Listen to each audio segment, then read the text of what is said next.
Wanted to welcome everybody to this week's lecture on reducing VTEs or venous thrombus events in the orthopedic patient.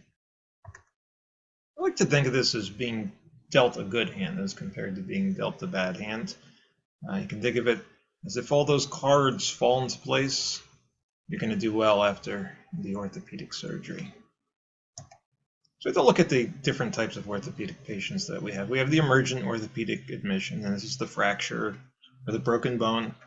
You can see on the bottom here, the x-ray. It would be very painful. It would be something you wouldn't want to go home with. It wouldn't be safe to go home with. So it's something you'd stay in the hospital for and have that fracture repaired by a surgery. The other type is the elective orthopedic admission. These are joint replacements for people that have osteoarthritis, degenerative joint disease, things like that.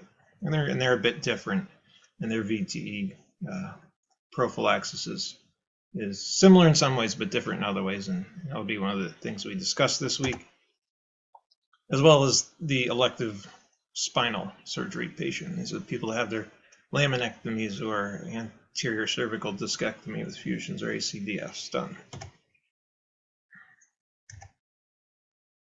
We have to think about the patients in three ways. First one is preoperatively. We have to think about medications they're taking, medications they may have to stop taking, and what is their mobility like before the surgery, and how will that affect a possible venous thrombus event.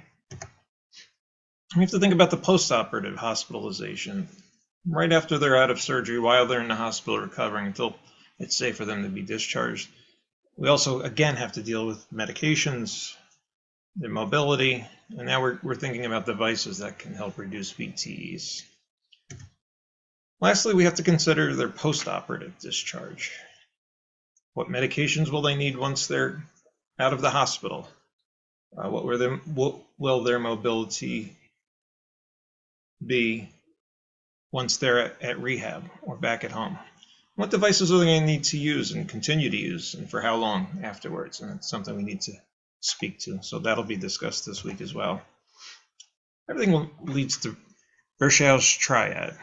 There's a short YouTube video here that you can watch at your leisure.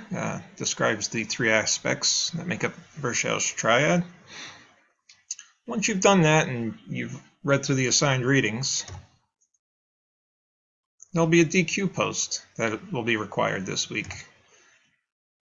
Your last name begins with A through H. You'll do your DQ post on hypercoagulability. Your last name begins with the letters I through P. You'll discuss hemodynamic changes. And lastly, if your last name begins with the letter Q through Z, you'll deal with the endothelial injury or dysfunction part of the triad. Once the posts are done and your replies are in, you'll be separated into 2 to 3 students. I will do that, and you will form a Glogster poster, which will be an educational presentation that you'll give to the class. This is something that you could use to teach once you're on an orthopedic floor about Virchow's triad and venous thrombus events. Lastly, at the end of the week, there will be a Twitter poll. There'll be more information about that on the website. Thank you, and see you in class.